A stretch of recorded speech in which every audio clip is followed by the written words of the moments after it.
Hello, Hi, how are you? good. Good. Your room is so cute. Thank you. Oh my.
Hello. Hi, how are you? I'm doing good. Good. Thanks for being here. No problem. No problem. Thanks for having me. I'm the president of GVPRSSA, so I'm really excited that you're here. Well, it's nice to meet you. It's nice to be here. Yeah. Hopefully students can get something out of what I say. Oh, absolutely. Hi, I'm Sam. I'm the VP of Programming for Grand Valley's PRSSA. I'm who you've been emailing back and forth with the last couple months. Nice to finally meet you. Well, kind of sort of face to face. You know, as much as we can meet people like these days.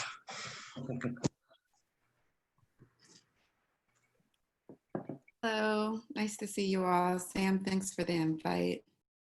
Of course, thank you. I'm glad that you could be here. I'm very excited.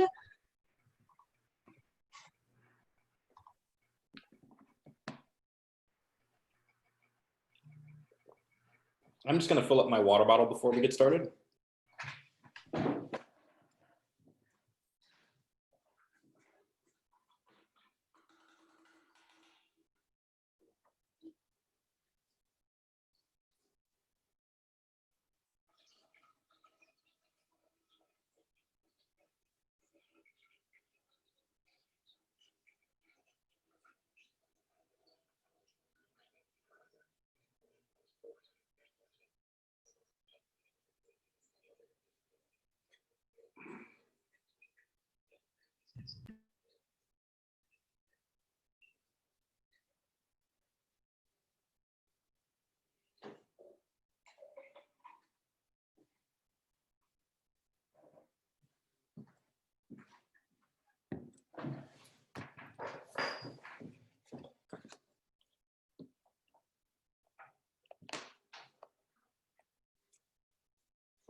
All right, hello everyone. We will get started.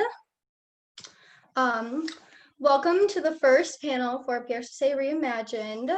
So excited you guys could all join us. My name is Sam Stoddard, and I'm the VP of Programming for Grand Valley State University's PRSSA chapter. So a little bit about PRSSA Reimagined. It was a national programming partnership between my university, American University, Kennesaw State University, Samford University, the University of Memphis, and West Texas A&M University that came together over the summer. We realized that because of COVID-19, the school year is going to look a lot different for all of us, and a lot of chapters are looking for additional programming opportunities. So thank you so much to the advisors and other students involved with PRSSA Reimagine. It's been really exciting working on this over the last couple of months, and I'm glad to have our first meetings finally happening. There's going to be 5 other virtual panel events throughout the semester, so keep an eye out on our Facebook page for more information about those events. Tonight, we're going to be talking about relationship building between journalists and PR pros with our amazing guest speakers, Nina Smith, Marvis Herring, and Bryce Huffman, who will introduce themselves in just a moment. So just a few more quick things to say, and then we can get started. Please double check that your audio is muted. I think pretty much everyone's is, but just in case it's not. Also, towards the end, there will be a Q&A session. So throughout the panel, just feel free to drop any questions that you have into the chat, and we'll try to get to as many as we can a little bit later on. Also, shout out to my president, Allison. I encourage you all to live tweet throughout the meeting using the hashtag #PRThursday with any thoughts, takeaways, anything about tonight. It's a lot of fun, I promise. And then lastly, as a reminder, there will be optional student networking in breakout rooms after the panel. So for anyone interested, stick around after that.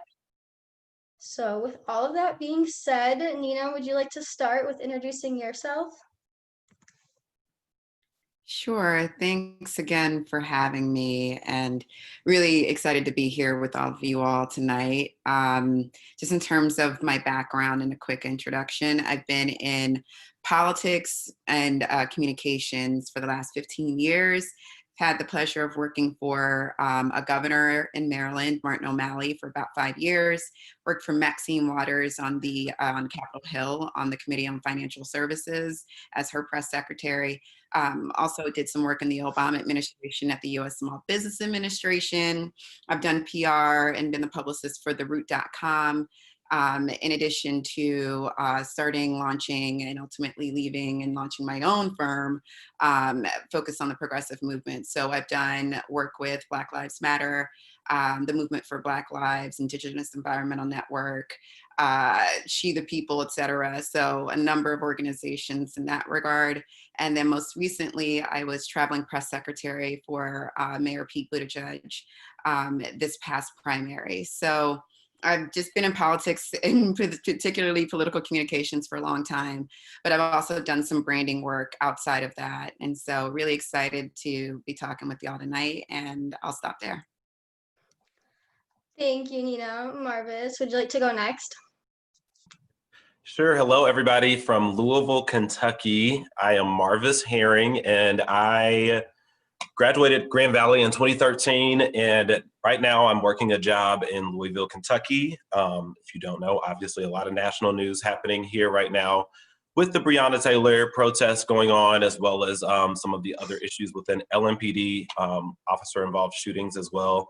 But this is my 4th job. I worked as a producer at first and then kind of moved into on air between Michigan and Illinois and Grand Rapids, Wood TV8, and then now ultimately here at Louisville, in Louisville. And I anchor the weekend morning show. I actually work the morning show tomorrow, so I'll be up at 2 a.m. So I took a nap all day, but I am ready to rock and got my coffee ready. And I have done some social media work too on the PR side, but mainly just as well as my focus is more in the news realm. And Nina, maybe you know DJ Kessler. I know him too. He's like one of my fraternity brothers. I was like, oh my gosh. So anywho, a small world, but that's the small world of both media and PR. But that's a kind of quick rundown on what I do. Thank you. Thank you. And then Bryce, do you want to go now? Yeah, way to make me go after the people with better resumes than me. But hi, I'm Bryce Huffman. I am a reporter and producer for Bridge Detroit currently. Bridge Detroit is a nonprofit news site that has a kind of interesting business model that you don't see in major cities that often. A lot of major cities have their big newspapers that cover, you know, tops and crimes, they cover businesses, they cover sports. At Bridge Detroit, we cover those things, but we really focus on community and neighborhoods, what community activists are doing, what the average Detroiter might think about a public policy as opposed to what a rich CEO might think. Before I was at Bridge Detroit, I was one of the 2 West Michigan reporters for Michigan Radio NPR. So I am very familiar with Marvis and Wood TV8. Before that, I was just an intern in the Ann Arbor office at Michigan Radio, and I kind of got my start because I graduated from Central Michigan in 2016. And as everyone knows, 2016, Donald Trump got elected. So I really got my start as a reporter, just going from protest to protest after the election. So that was a fun few months of just going to different protests and talking to people. But since then, I also have hosted a podcast called Same, Same, Different with Michigan Radio. It's a show all about otherness and how people from marginalized communities kind of survive that feeling and those situations without losing our sanity or our humanity every day. When I'm not working, I do poetry and stand-up comedy. So that is the rundown on me. Awesome. Well, thank you guys all for introducing yourselves, and thank you guys all so much for being here. We really appreciate it. So we will move on to a couple of questions that I prepared to ask you guys, and then from there we'll go on to the Q&A. But first question, and you guys can all feel free to just, you know, go for it and answer with whatever you've got to say. But in your opinion, how do journalism and PR work together, and where do you think there's any possible areas of conflict?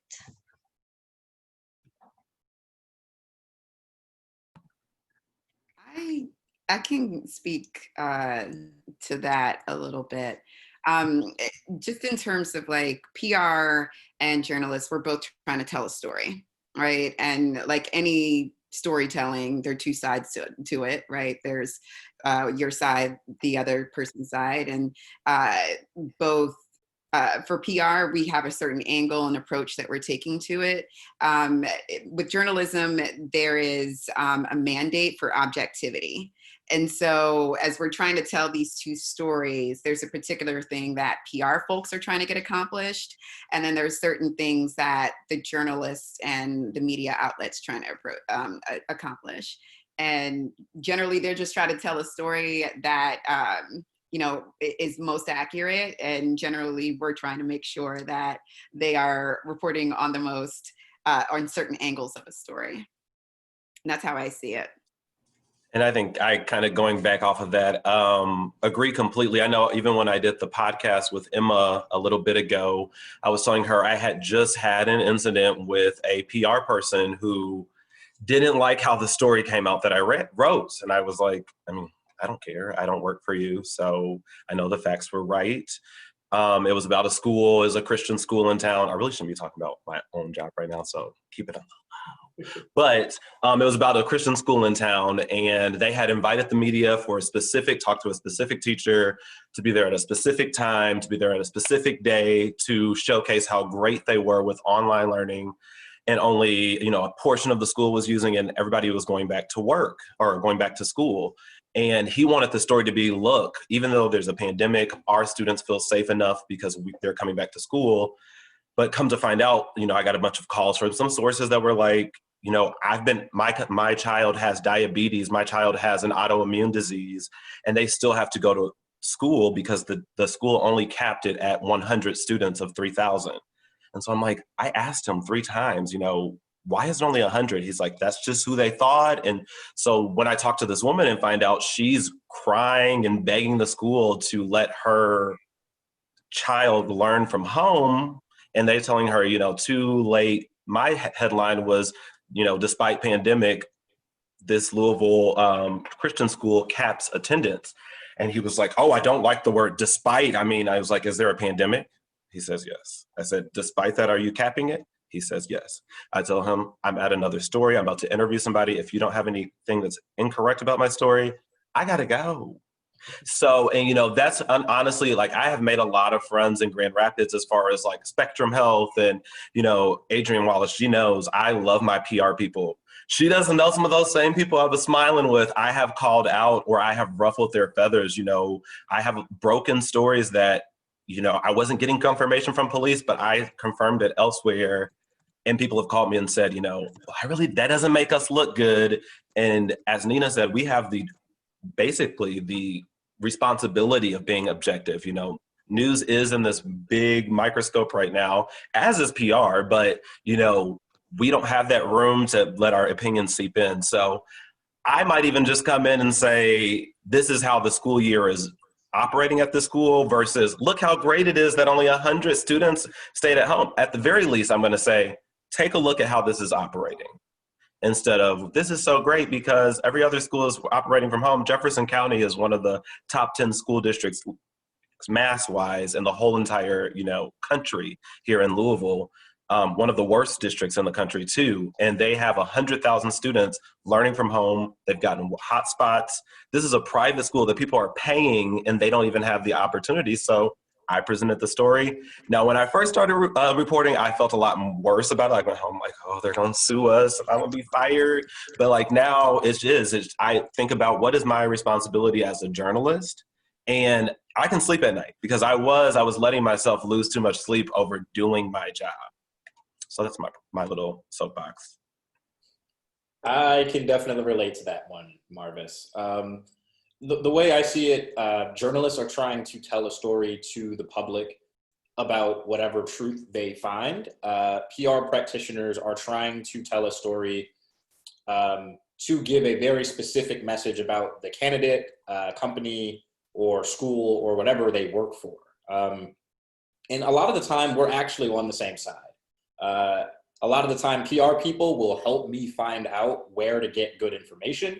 I've even had PR people at a specific police department that I won't name in West Michigan tell me what neighborhoods to go to find the best sources to talk about why the police suck.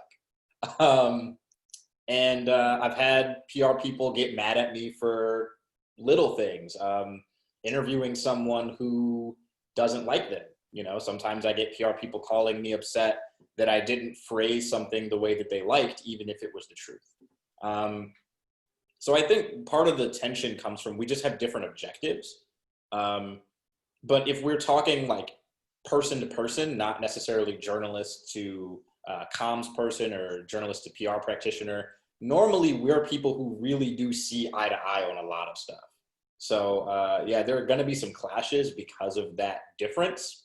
And what our objective is, but more times than not, like you can level with PR people, or if you're a PR person, you can level with the reporter. And at least if, you know, you're going to argue or not, if you're going to ruffle feathers, you're going to be able to understand where both are coming from.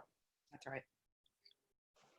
Thank you guys. Thank you guys. That's very helpful. It's really nice to kind of hear from both sides what your thoughts are about that. Kind of going off of that, as either a journalist or a PR person, do you have any like one specific thing that you wish the other field knew that would maybe kind of help you do your job better or just help both of you work together better? I have one really quick thought on this. And it's something that I've asked PR people to like think about all the time. I used to work in radio. I wish PR people understood the news cycle better. So like if you're gonna hold a press conference, don't do it like 10 minutes before the 5 p.m. newscast, because then it just makes it impossible for me to get the package on air. So yeah, that's mine. I would say another thing for that is, you know, when I was going to, in West Michigan, I was a Laker. I went to Green Valley. So it was like people were wanting to give me stories and I appreciated that. But some people would be like, you know, Michigan is the flattest state in the United States. It's like, you know, and they want me to do a story on that because they are an RV company or something. And it's like, no, that would be, I mean, I don't even know if that'll be PR. I don't even know where that falls. / what do you want me to get video of? Just like flat earth and just show that while I talk over it the entire time. So I tell people one of my biggest recommendations for new PR people to be seen in a newsroom is one, think visually. You know, if it is X Awareness Month. Y'all know, y'all have gotten these emails, Nina and Bryce, as far as like it is People with Two Toes Awareness Month. Okay, I got that, but do you have somebody with two toes that I can talk to about what it's like to have two toes, and their mom to talk about how she used to not like to take them to the pool or whatever it is? But people like humanized stories, or why do I care? Why do I care that it's, again, I don't know why I made this up, but Two Toe Awareness Month. Why do I, as a person with 10 toes, care?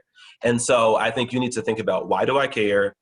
Is it visual? And there are times that you can really, when you think that way, you can make the most extravagant, far out there. I had a PR person that made a good pitch for cataracts. And I was like, I never thought that I would be able to really do a story on this surgery about cataracts, but it ended up telling me how this doctor, who was the only person doing it in the United States, had worked his way up, slowly moved to the United States. And that was the story. I just introduced it with, hey, da da da da da, or Spectrum has a new x-ray machine or something. A lot of times we get those, and it's like, okay, who cares unless I'm literally dying from this ailment, unfortunately. So let's talk to somebody who it saved their life, or, a doctor who can explain. And so thinking visually and thinking who I can talk to, already having that lined up, and not at 5 o'clock, like Bryce mentioned, because we have to turn it around and give it to an editor. Even, newspaper, they can turn fast for the web, but not that fast. And so those two things I think are really my biggest two. And just one other thing is not taking offense. So there are times where I have people in town that I love, and I take every single one of their story pitches. As far as, even right now I'm texting somebody about a story, and I'm like, yes, this is great. The last 5 you sent me are horrible, but this one is great. So I think not taking offense of like, no, I can't do a story on that. And even if you do give someone a story, not thinking that they owe you. But in the same token, as a storyteller, you also have to be understanding of like, if, Sarah works at Spectrum Health and I need a doctor to talk about Heart Awareness Month, and I email Sarah at 3 p.m. and I need a doctor by 3:30. First off, I should have already picked up the phone to call her. And I think journalists sometimes get caught in that too. We're in the texting age, we're in the email age. And I think sometimes people think PR people are just waiting around until a news person calls. They have other responsibilities as well. So it's really on both ends, respecting the fact that you don't know. The other part that you don't know in the newsroom is, I might love your story, but my executive producer, my assignment manager, my assistant news director, my news director, my general manager, somewhere along the chain, somebody might hate it, and there might even be breaking news. We might even shoot the whole story and it never air. So those things of just having a little bit of flexibility. Now, if you feel like somebody's, tugging your chain, somebody's just kind of pulling you along to never do your story and using you, you should bring it up. But that's all the things that I feel like. So this is a journalist dominant panel. So I think I just want to note that. So they're gonna, and I think it's actually a really good question for them, because a lot of times these tips that they're giving you are like best practices for PR people, because we know how and when to reach journalists to get a story that we need. Some of us are adjusting right now because sending a press release isn't going to get you a story anymore. The marketplace is so crowded, the space is so crowded, you're not going to do that. So the relationship building takes on a lot of weight in terms of the effectiveness of your PR program. I'll say the thing that I want, there are no journalists on the call, but the thing that I wish more journalists knew is the process of working within organizations at times to get them to give us the information that they may request from us or they need from us. And so sometimes they're journalists who I can't get back to them in time with some of the information they need. And part of that relationship building is, one, giving them a heads up that you can't get back to them. I was just about to ask, do you get back? And that's another thing. Yeah. That's another thing. It's just like, a lot of it is just respecting the other person and the fact that they have to do a job. They have deadlines they have to meet. On the PR side, I have several different clients. So if I'm getting a text from one client, as I was a few minutes ago, so I was getting a text from CNN about one client. I was working on an op-ed for another client. and I'm doing work with the DCCC, and Trump just tweeted about one of the clients I'm working with. So I think, so, you know, for PR folks, there are times where we're juggling multiple things and we're trying to get back to journalists as quickly as possible to help them with their stories. Because we always want to be helpful because we want the journalists to receive and take our pitches.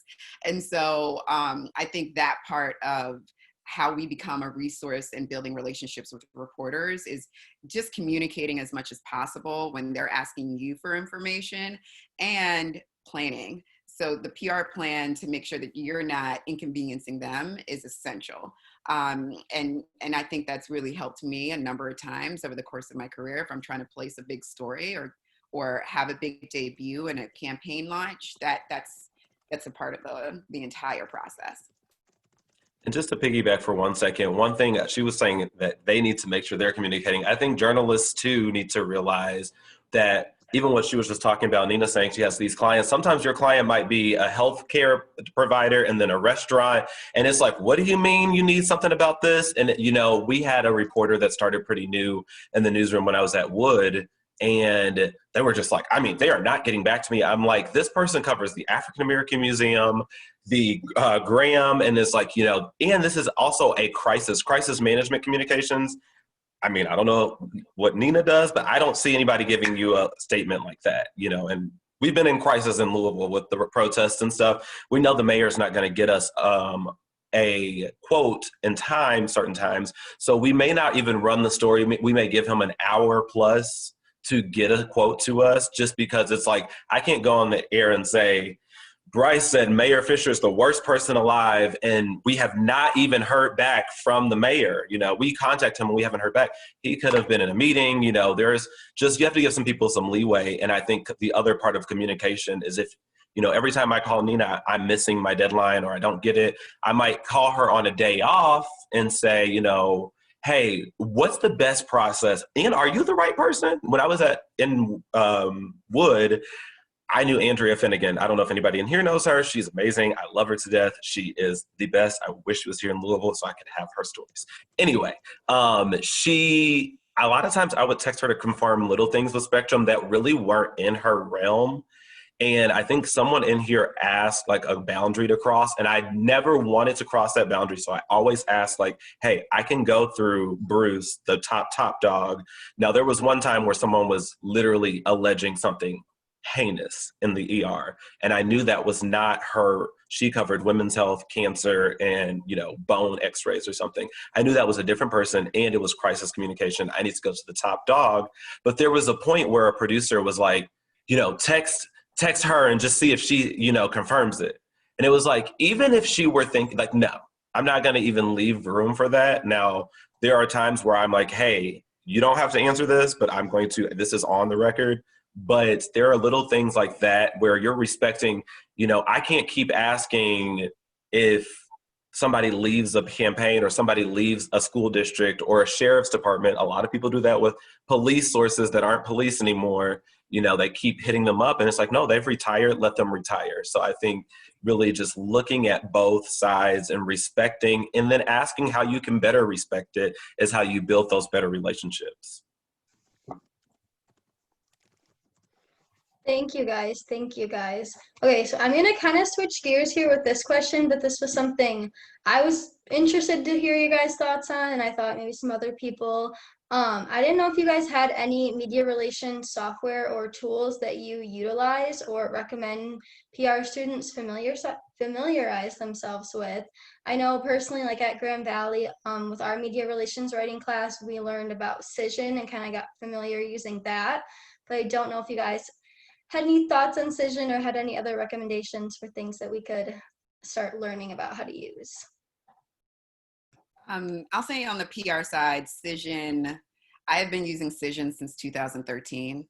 I tried to go onto a different platform, who shall not be named, and hated it and went back to Cision. And Cision I love because in rapid response moments, it has a function it's called a talking about function. And I don't know if journalists know, but if you're tweeting about a topic, that function will pull you out as a journalist that you've tweeted about the subject matter, and I can target you now and rapid response moments to feed you information. And so with Cision having some of those tools, particularly in rapid response, it's my favorite platform. It's been the deepest database I've ever used in terms of finding journalists. And its email function for distributing press releases, I'm nerding out here, but it's the best. So I personally have been a Cision person for 7 years now, and usually advise my clients to do the same. Also, Hootsuite is pretty daggone good on social media on that side.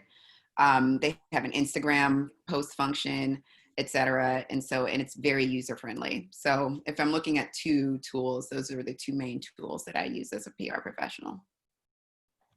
Awesome, good to know. Marvis or Bryce, do you guys have anything you want to add to that?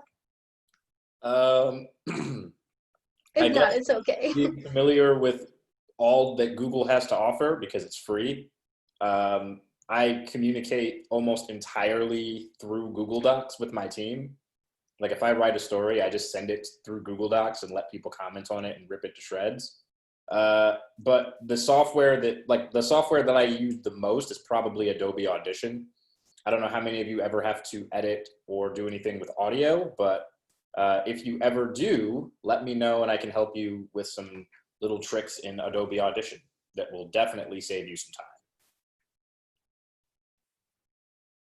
Really quick, somebody put in the chat that Muckrack is another great platform. It is. And you can also track how many journalists have tweeted about your story and also how far of a reach they have through that as well. So there's some pretty neat tools on Muckrack as well. Awesome, thank you guys. I think I have one more question and then we can move to the Q&A because there's a lot of great questions that I want to try to get to. So I'm sorry to ask this, but it's only be the only COVID-19 related question I'll ask, but I am just curious if you guys had anything you could talk about with how your position has maybe changed over the last few months, or things that have been more challenging, or things that have maybe been, I don't know, maybe nicer from working from home. I don't know. I think the first thing I should point out is that I did get a new job during this pandemic. So not only did the job function I had at my old job change dramatically, but I ended up getting a job where we started in quarantine. So I've only seen my coworkers in person once, which it's weird, but it's not the worst thing. I think the big thing that I realized about working from home is the way that I interview people is a lot different. Before COVID happened, I would almost exclusively prioritize doing in-person interviews because I thought, well, these are how I'm going to get the best answers. This is how I'm going to get the best tape quality, etc. But now that I think people are so accustomed to working from home, there's kind of a comfort in it. And when you're asking about things that are uncomfortable, like especially things that are uncomfortable, having someone in their place of comfort can really like open them up a little bit in ways that you wouldn't expect. A lot of the time I'll do interviews with people, and I don't want to name this person because I work with them all the time, but she was in the middle of answering a really tough question and her kid started like crying, like her baby started crying. And it just like made me realize, wow, even though this person is kind of the gatekeeper for the information that I want, they're a human, you know, and having the sounds of home in the background, like they help me realize that even more. So I guess it's made me less aggressive in my quest for truth, accuracy, and fairness. And it's made me just kind of realize, okay, everyone's going through a tough time right now. Everyone could use a break right now. And then it kind of just helps me adjust the way I approach the story from there. I don't know if that answered the question, but that's where my mind went. Oh, that's helpful. I appreciate that.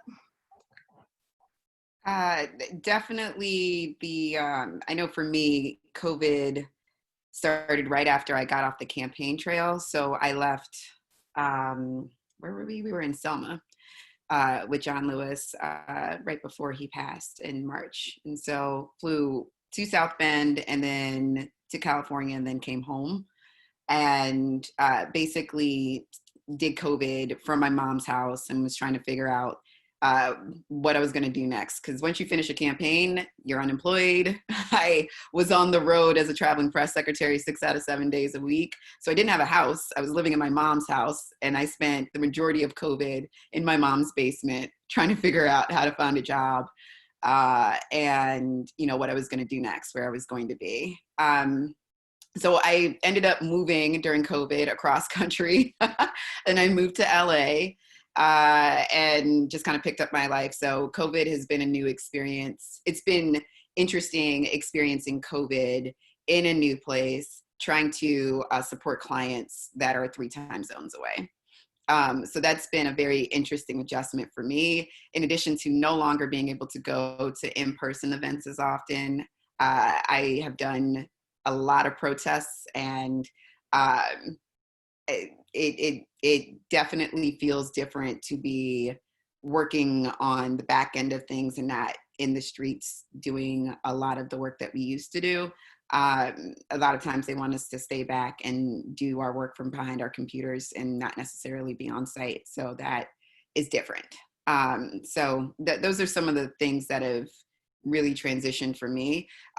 In terms of the news cycle, I mean, I feel like the news cycle has kind of like been on this pace for 4 years. So there wasn't much of an adjustment there.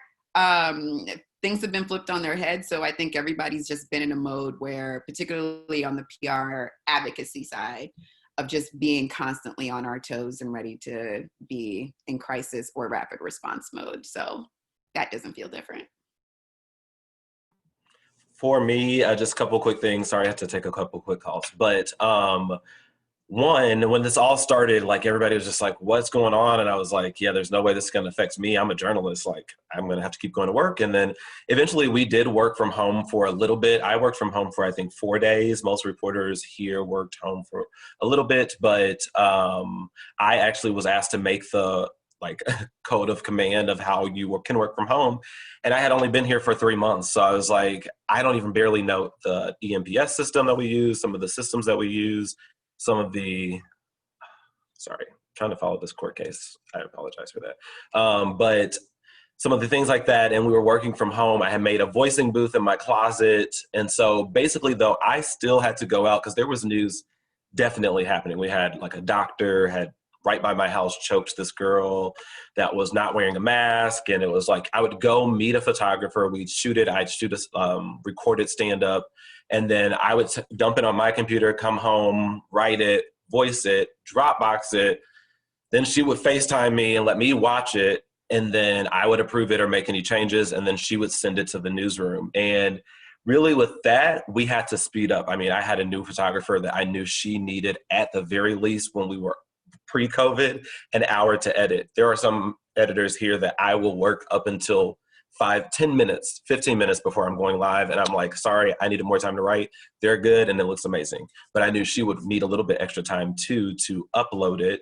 But it also just really has changed because we obviously, some people don't know we're showing up. Sometimes you're setting up a story. I just set up a story a second ago, a couple of stories. But there's other times where after a shooting or major event, you're going and you're knocking on doors. And, you know, we have to take into account that, like, for me too, in the time that we're in, plus COVID, I had to take into account that I'm a Black man with my face covered, knocking on somebody's door who doesn't know that I was coming. So it kind of really, for me, had me thinking a little bit more about that. Not that the other issues going on and protests going on was not something else that I was already thinking about, but we had cleared out the newsroom. I anchor on the weekends. And so I was solo anchoring our 4-hour show, no bathroom breaks or nothing, because it's only me, because we wanted as few people in the newsroom as possible. But we have somewhat changed a lot. But at this point, kind of like Nina said, it was kind of nonstop. And we were having that news cycle. Now, the one thing I will say is, we had a coronavirus case within the company, which was a nightmare. And then we also had some other issues within the company. But with just having the COVID stuff, you know, we were obviously having to do pre-screenings before you get to work. For the first month and a half, I worked out of the garage and it was 98 degrees and I was wearing a suit. So I'm like, okay, look, I'm leaving here, heat exhaustion, after working a 16-hour day at protest with a mask on and makeup, and I can't even feel my face. And so it really made me value my free time. Like when I came home, I was very much like, I wanted it to be quiet. Like my cat is here. I'm like, don't you even purr. I'm like, I just wanted to be super quiet and really just, you know, making sure that I'm getting ready for the next day. It exposed a couple of like routine errors for me, as far as like, you don't have the morning meeting to hurry up and look up some story ideas because you didn't look any up the night before, you know, just little things like that. But overall, I just want my desk back, honestly. But I can work remotely. I mean, we were reporting from the field to begin with. You're typically live no matter what. It's just when you can't run in to talk about a story with someone or ask your news director, we just do everything over the screen now, Microsoft Teams a lot. Awesome. I definitely relate to that. Well, not exactly the desk because I don't have a desk at my job per se, but I feel like in the first 2 weeks of the semester, I've been using my desk more than probably ever before because I was so used to being at the library or something. But okay, I think we're going to switch over to some of the questions that people have entered from the chat. So I'm just going to go through them, try to get to as many as I can. But one of the first questions was, is there a limit or boundary that shouldn't be crossed between PRs and journalists? Like in any of your opinion, is there any limit or boundary that you see there? Yes. I think the obvious one that comes to mind, we're all adults here. You cannot sleep with PR people that you get story ideas from. Like, you just can't do that. You can get a drink with someone, sure, but like, one of the things that it took me a long time to realize, and I saw other journalists make this mistake, so it helped me realize, you can be friendly with PR people when they give you story ideas and when you need to connect with them for work, but you are not their friends, right? Like, it sounds harsh, but it really shouldn't sound harsh. What I mean by that is, if I am doing stories on the Detroit Police Department, I can't then be best friends with the media relations person for the department, because it's going to skew how I tell stories about the department. And it will make it much harder for me to be objective about the department. Another boundary, and I don't know that journalists would ever really do this, but I see PR people do it kind of often. So Nina, please correct me if I'm wrong. PR people do not yell at journalists when you do not like their story. Like, if it's false or if it's full of errors and lies, like, you can be stern at the most, but you can't yell at a journalist for pointing out an issue that the police department has caused. When I was working in West Michigan, a specific police department of a bigger city out there had many, many problems with racial profiling and pulling out guns on unarmed Black kids. So I ran a story about that one time, and their press person literally called me to yell at me for 10 minutes about the fact that I was adding fuel to the fire and I wasn't helping the police department solve this issue. And my response was simple. It's like, you can call me and yell at a 24-year-old journalist who has no, bearing on these issues, or you could fix the issue that I wrote a story about. So the two boundaries, I think, that are the big takeaways, don't cross the relationship boundary, and do not yell at journalists. Like, it's nothing good can come from that. I will second that, though I will give a couple of instances where we can get away with it. To some degree, that person with the police department also knows that it's essential for you to come to them. So sometimes so when I worked for a governor and there was a story that didn't go our way, then there might be times where, I mean, you're part of the press corps here, so we're gonna have to work together, but I may not give you the exclusive next time. If I don't yell at you, you're not gonna get the exclusive on the story next time. And the other thing with regard to the relationship line, it's usually just quite simple. It's simpler to keep the lines, particularly if a journalist is covering your beat. For me, there were folks who were on the Pete beat. So there's no way that you could report every single day on what I'm doing if we have a relationship. You couldn't do that objectively. So that's why the line is something just generally, as a rule, we just don't cross. I would also say the other thing that kind of happens and the lines blur is around sourcing information. If you you have to be careful, because as a PR person, you have the interest of the client, even though you may love the journalist and the client's being difficult with the journalist. And so you kind of have to, walk the line of, I have to protect my client, but I really like this journalist and I want to maintain this relationship. And so that's always something, because I'm a consultant primarily, that I have to navigate. That my client may be on this particular issue being very difficult, but I need to work with CBS, or I need to be able to work with, the local TV station, or I really need to get a story into Bryce's paper because they reach a very important audience for me.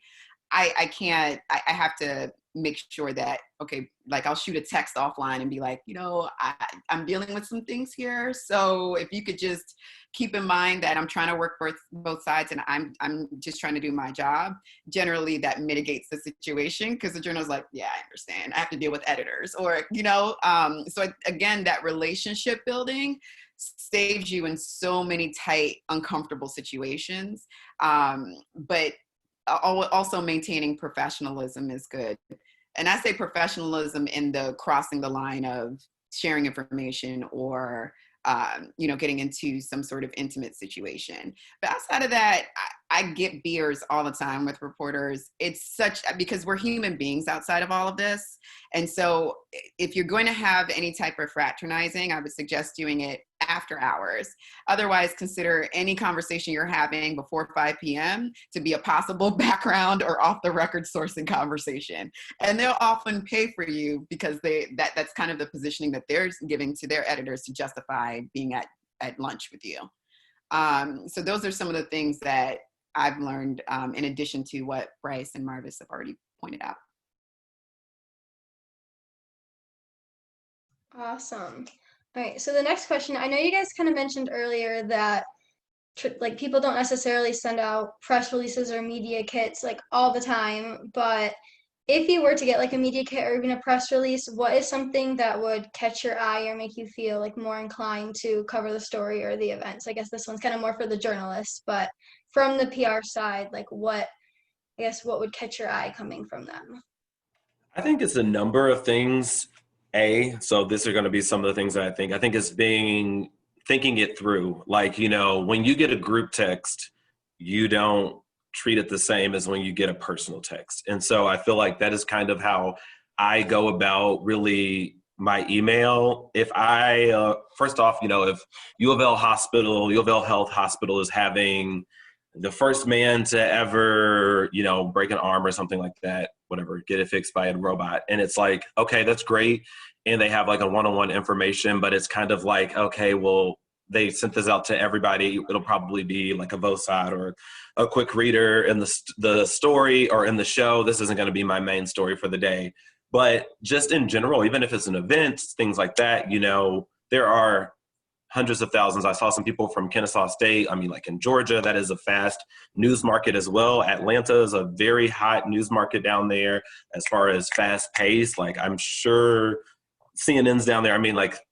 New York and Atlanta have a lot in common when it comes to news and stuff like that. So really up the East Coast. So really when you're pitching, if you want to get down to the big dogs down there or really to one of the East Coast, and really Grand Rapids has a very lengthy, I got actually a press release from Seaforth yesterday. But you really want to stand out. So, West Michigan, Hello West Michigan once sent me a press packet, and it was just over the top, you know, but it was really cool. It got my attention. And then I ended up reading about what they were doing. It was like a really cool conference, and it was great information, but had that come in my inbox, it may or may not, especially my hours there were 3 a.m. until about whenever I got off work. So by the time sometimes I got off work from Wood, I was so tired that I missed a whole amount of emails while I was napping, woke up, quickly perused. If it didn't get pulled out by my rules on Outlook, which half the time don't work, I was like, well, may have missed some. It's okay. I'm sure somebody will tell me if I got a meeting that I missed. But, you know, the people who really go out, or who even just emailing me personally, it gets pulled to a different inbox than if you email the listserv to the newsroom. And one of my biggest pet peeves, I'll just say, is when PR people email the newsroom or email a reporter and it's a reply, but it's not a reply. It's like RE : as if we've already been talking. So now you're thinking that I'm going to open this as if like I was expecting a reply.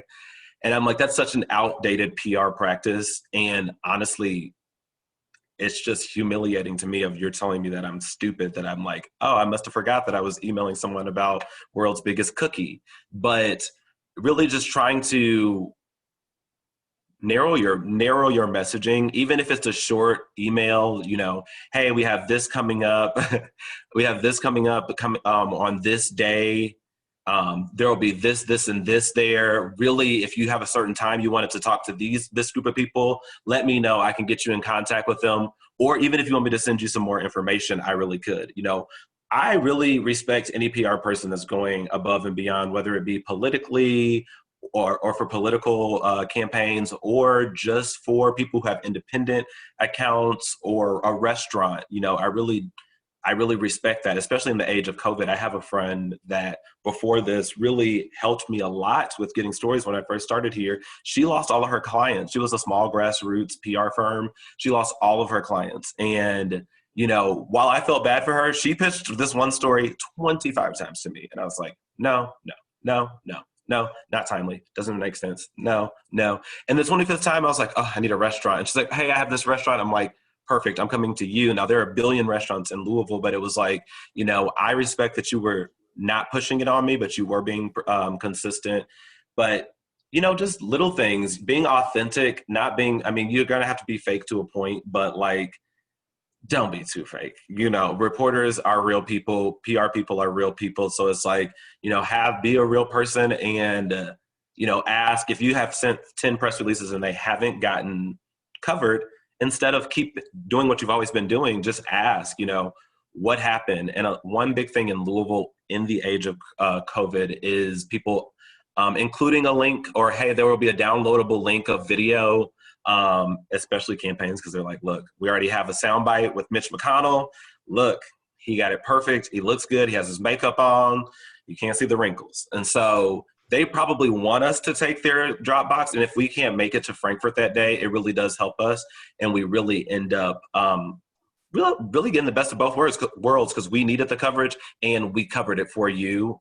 And so that's where those worlds really do mesh. And even if it isn't in there, you can say, hey, can you snap a picture of Pete Buttigieg at the podium? And it can be grainy. I don't care. We just want a web picture. But little things like that. And if Nina does that for me, you know, I am more likely to, the next time I need a feature and she just happens to say, hey, the gospel choir is singing at the nursing home outside the windows for COVID-19, cute story. Now, you know, there's a billion people doing that, but I might choose hers just because she did help me out with that. So.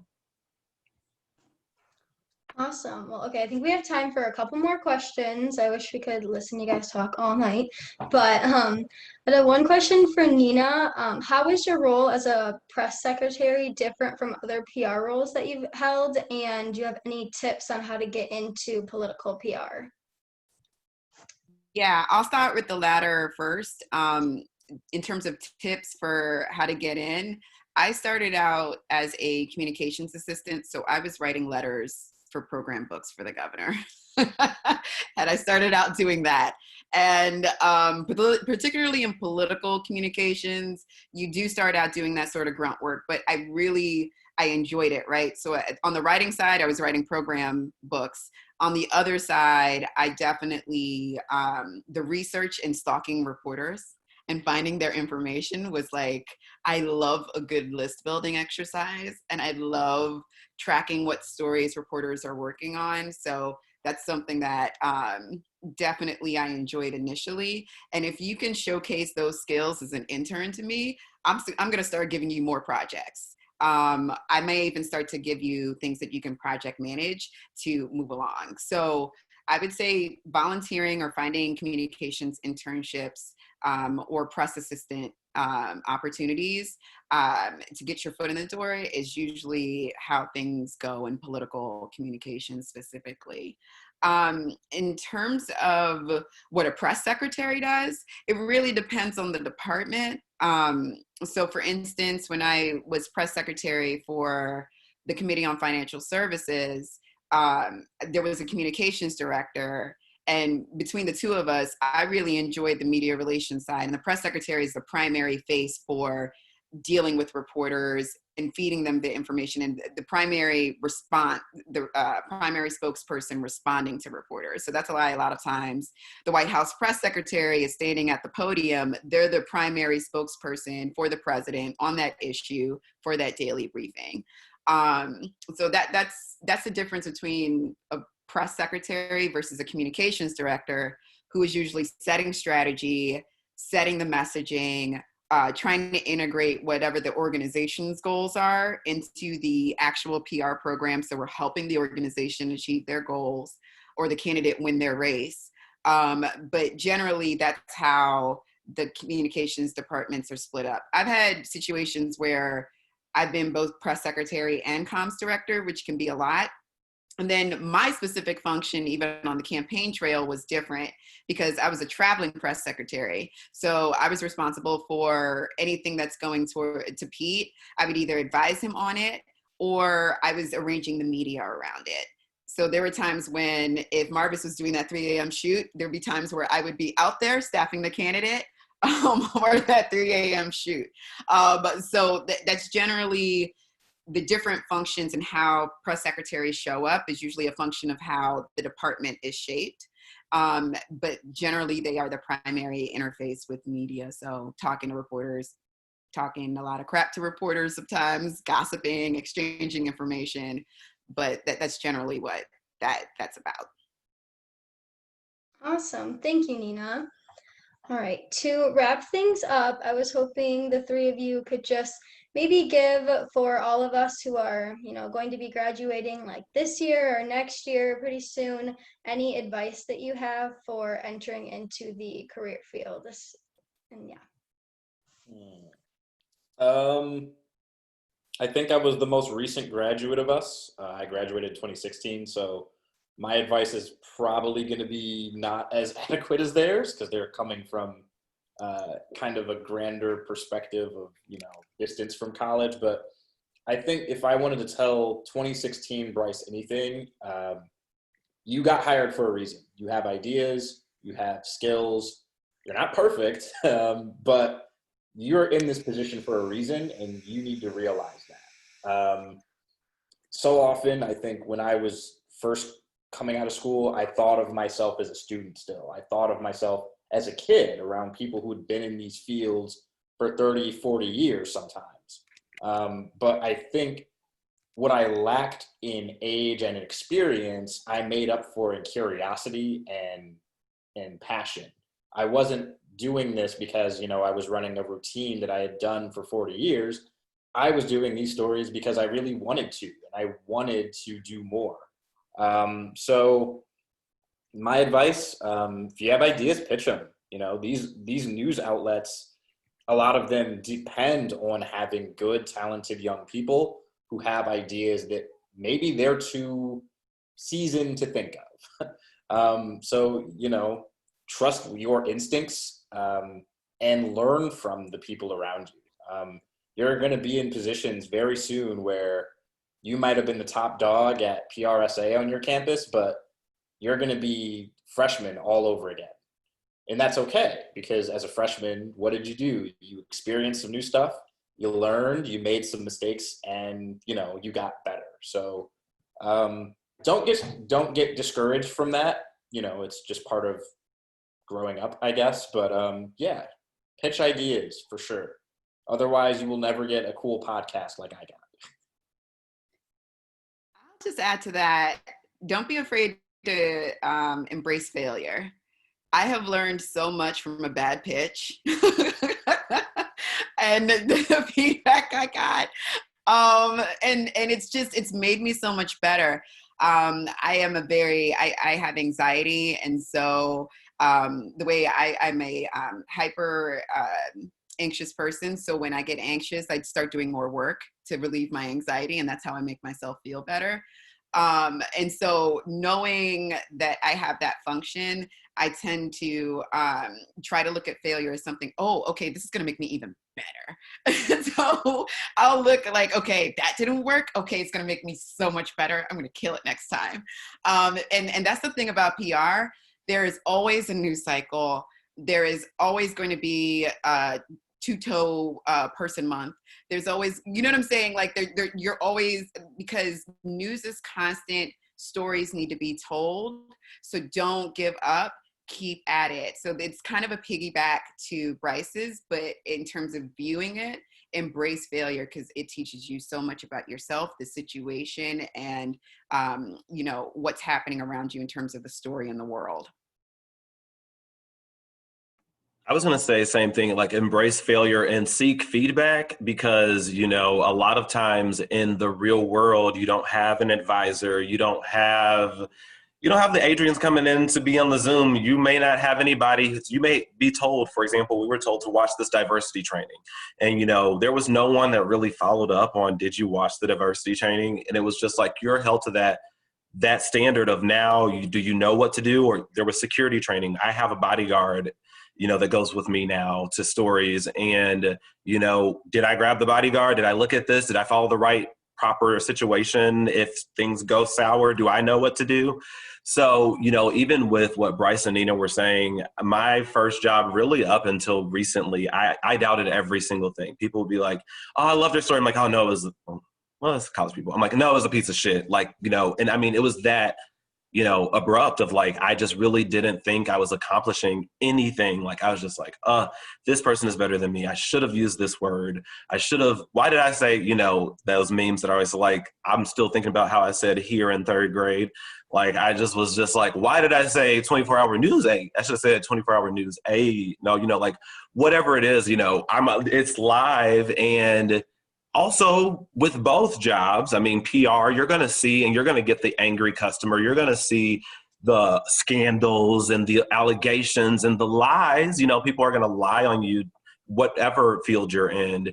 And it's just how you choose. One of my biggest things in the last 2 years is I'm choosing not to take offense. When I walk into work and somebody says, again, Marcus at 3:30 p.m. with no coffee is not the best. But when I walk into work at 3:30 a.m. and somebody says, you look tired, I can choose to engage and go downhill right there. And then my whole day is going to be based off of that first interaction. Or I can be like, yeah, I know. I didn't get much sleep though. Or, you know, I'm just going to go off of it and keep walking, you know, or do I, and keep walking. And I think that's how you have to kind of look at this industry. And not that you should be careless and be or just overly forgiving of a mistake. I hate mistakes that go out on the air. Please know any of my coworkers will tell you that. And I'm pretty picky about how my stories look, but it's because I want them to look a certain way. And as long as I've done the best that I can, like, that's all I can do. And personally, I went through a lot of health issues and after doctors and digestive issues, and just really, I told my doctor at one point, like, I think I'm just going to die. And people were like, well, you're just in such good shape though. And da-da-da-da. But I felt internally just so sick. I had ulcers under my tongue. No one really knew though. I was on TV every day. You know, I was working these shifts. I wasn't eating. I wasn't sleeping. It just was the job was getting the best of me. And I thought I was, you know, taking my time. But I think self-care in the sense of what is self-care for you? For me, it looked like, okay, again, coming home, even if I have to go right back out the door, coming home, sitting down in my house, smelling my Bath and Body Works wallflowers right quick, and really just sensing comfort in home, depacking, leaving, leaving this to right here. Even recently, I've started just showering immediately too with COVID stuff too, but showering, and it just is like, very releasing of just that's washed away. Now what is next? And it was crazy because doctors didn't know. And it was stress. I was doubting myself. I was holding my breath when I was at work because I didn't want anybody to, I was just thinking of what is going to go wrong next. And that is really the worst idea. And there are people in both industries that I think kind of are in a past mindset of like, you got to earn your keep. No one says you have to earn your keep. And what is earning your keep? Is it being called a certain name? Is it being left out to dry? You have to do the best for you. And again, leave it at work, figure out your self-care. For me, it's hiking too. For me, it's also getting off of social media. I post a lot on social media, but people don't really know what's happening in my life. And it's crazy because I'm always on social media, but I keep a private layer and I unfollow people when I need to. Sometimes I follow them back, but for that season, I need to unfollow you because you're, whatever it is. And even for me, I don't go home necessarily and watch everybody's who did the same story as me. I used to go home and watch people's full newscasts. What did I miss today? Oh, I should have pitched this story. I came right back to my, laptop. And I just had to find a little bit better way of, what works for me. Even when I got this job, I let them know some of the important things. I need this much vacation. Money wasn't always the most important, but it's like my mom is in Memphis, my brother's in Arizona. If I have 2 weeks vacation in TV, you can't take off February, May, July, November, and I got to fit 2 weeks just to get there is going to be four of those days. So I think really just it's taking time to think, I'm going to be better later. And like Nina said, what am I going to be? What am I going to learn from this? I'm going to be even better. I've messed up on TV. This mouth does not always move how I think. I don't know what's up with it. I need a new one. But, I could either be like, when we come back to me on camera, I can either be like, ugh, or I can just, I forget it for that moment, or it's going to, make me, mess up the whole thing. But I think you have to do that a little bit more, whether in PR, journalism, is brush yourself off and then keep on moving. All right. Well, thank you guys so much. Thank you all so much for being here. And a huge thank you to our panelists for volunteering your time to share your insights and experiences with all of us. I have found it super, super helpful, and I'm sure everyone else who's on the call can agree. We have some exciting news. The next PRSSA Reimagine panel will be a diversity, equity, and inclusion panel. It's going to be 2 weeks from now on Thursday, September 24th at 7 p.m. Eastern Standard Time. It's going to be hosted by Kennesaw State University's PRSSA chapter. Of course, what would a Zoom call be without a little technical difficulties? My computer will not load the link for that registration link, but Allison was so kind to put the link to our Facebook channel up in the chat, so please keep an eye out on that. We'll be posting more information about the next event soon. So we're going to transition to the student networking. So anyone who's got to get off the call or is unable to participate can feel free to hop off the call now. And thank you guys all again for being here, and thank you to our panelists. Off to write op-eds. Bye. Have fun. Bye. Bye. Thank you. Good luck, See y'all. you guys. Okay, there we go.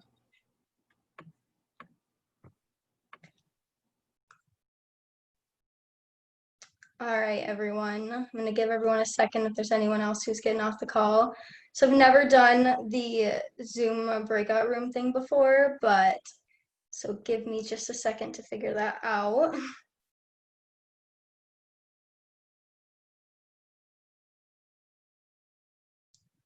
Okay, so I'm going to create the rooms. We'll talk for maybe like 10-15 minutes. You guys can, talk about the event, any insights, how your school year is going, whatever you guys want to talk about, and then we'll come back together just for a second at the end. So I'll do that. So hang tight for just a second.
Do you think people left already?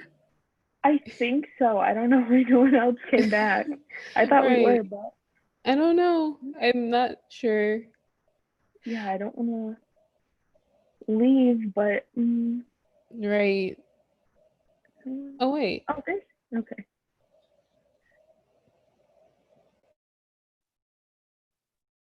Hey guys. Hi. Hello. Were we supposed to come back to this? Yeah, okay, I kind of I literally like watched a tutorial about breakout rooms on Zoom before this because I didn't want to like mess it up, and I think I still did because there were supposed to be options for me to do like a time limit and like do all these things that I didn't know how to do. So I don't know. I'm gonna see if I think I can close all the rooms and bring everyone back together for a minute. So I think I'm gonna do that real quick.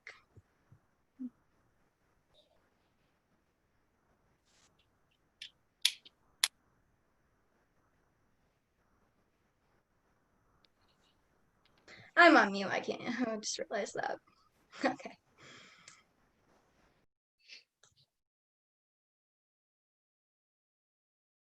Hi, everyone. I'll just give everyone a second to come back.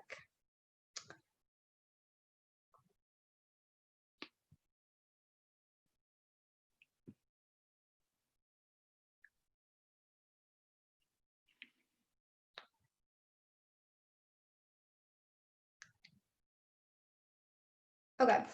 Some people might have just left the call, so oh, okay, 1 second. We got a minute. Keep it coming back.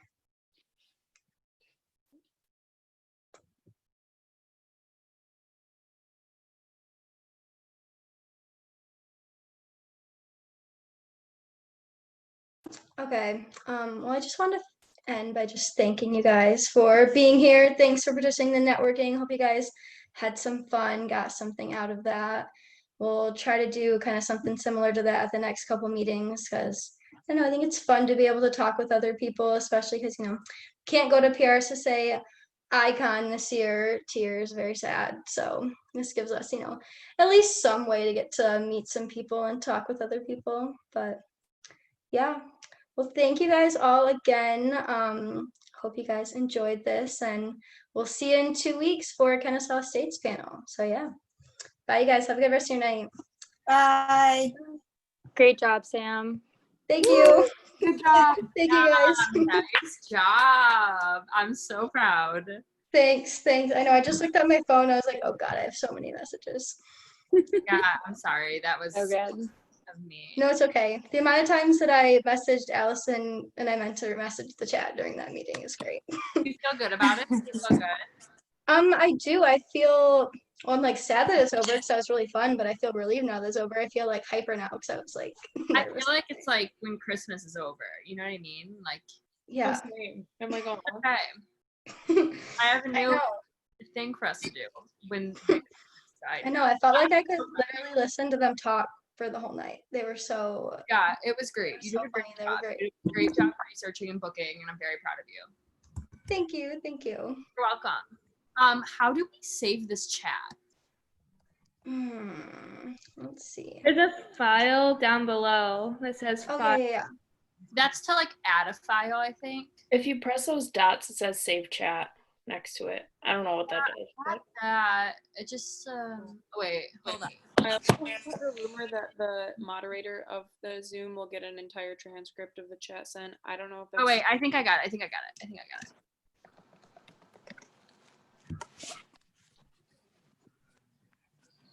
Okay. Where the heck? Maybe if I type in Zoom. Hold on.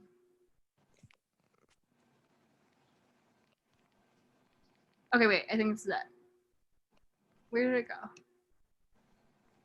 I love being alive.